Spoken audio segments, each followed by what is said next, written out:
quarters for the boys' competition. Winning the tap was Duff Tytler. Blake Justice through hand, an Essendon NGA prospect. Nearly went into a little bit of trouble there, did Kneipp. He'll get the handball received back. A bit of 1-2 action now with Arb University. Beautiful day for football. Slight breeze going to the right.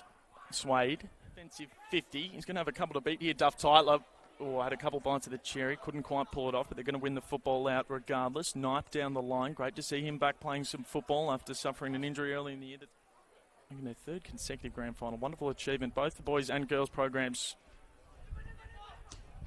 are just doing a fantastic job at the moment. Both teams right up their third goal and 2 in a row here in this first quarter. Winner into the prelim next week.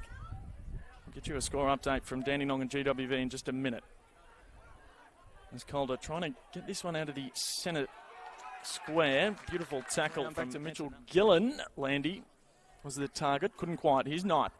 Through hand to Justice, who was under immediate pressure. Just bounced off his chest nicely now with Papple. Can the cannonball now to Staropoli. He's an excellent defender for Calder. Kneipp did well. Streaming past. And a smile on his face. Duff Tytler and Krasnodamskis in the ruck. Reeves with a fresh airy.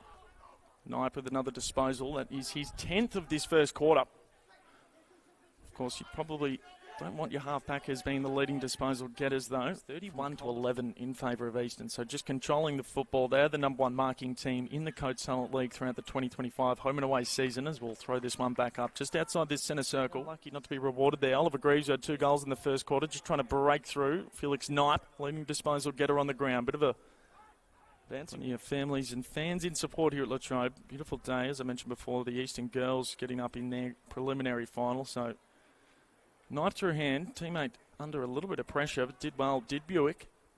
Into the corridor they go. It's a dangerous kick, and Adam Swade garnered possession, just dribbled that one nice. Bouncing ball for Blake Chambers. Thought he had someone in support. Longmire through hands and Kneipp. That's his 15th disposal.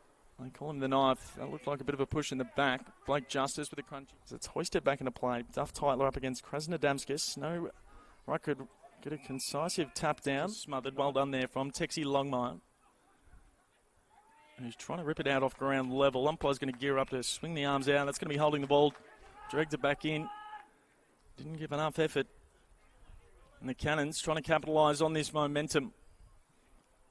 Wasn't quite to the advantage, though, of Duff. We were able to win that game. That's put them in a commanding position as far as the ladder's concerned, with a lot of teams finishing with the 8 wins and 7 losses that Calder did have. Here in quarter number 3. Duff Tytler back into the ruck. Little soccer might just work out here for the Colts. As Buick with a big ball to the outer side. No one could take a mark there at the fall of the ball. Just hacked forward in the Al Archcar direction. Gives it back to Manfro, who's starting to get busy here in this third quarter. He'll have to just stop and prop and put the kick back in boards to Kneipp. His inboard kick towards Hamish Pearce, not the greatest. Can just a couple of skill errors letting the Calder Cannons down at the moment. Nice kick finding Kneipp. This will be disposal number 20 for the young man. Made his return against the Knights a few weeks back after that back injury. Was meant to play for Vic Metro throughout the year, but he's had a good day, but a couple of wasted opportunities for him. Felix Kneipp certainly been the standout for the Calder Cannons. 21 disposals, 7 clearances, 3 inside forward 50s. Easton sitting up well behind the ball. They'll try to switch it himself. Papple just ran past it. Now Ryan McConnell gives it back to Pearce. The team's just they've been pulling their hair out throughout the 2025 season. They've been able to work it out throughout, though. That's going to be a push in the back. Advantage there to Felix Kneipp. Tried to pull the kick in. Couldn't quite. Taylor doing the defending. Now with Nathaniel. Not wasting any time with the kick. Ball brought to ground. It was Antonellis the target. Felix Kneipp through hand. Now with Tex Longmire, who's played more of a defensive role today. Good tackle from Chapman. Was still able to get the handball out, though. Felix Kneipp on ground level, now with Hamish Bird.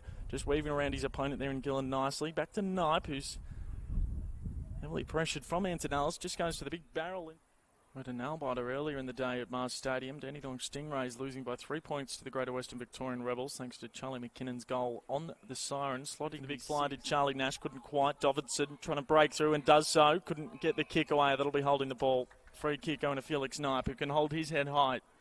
27 disposals and 7 clearances, 4 marks. The number 9 for the Calder Cannons, Felix Kneipp. Blake Justice through hand.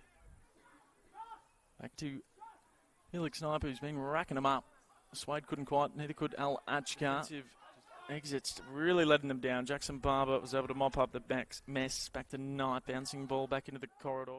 11, 107 over the top of the Calder Cannons, 8-11-59. Our goal scorers, 3 to Davidson and McConnell, 2 to Oliver Greaves, Thomas Swainston and Sullivan Roby singles.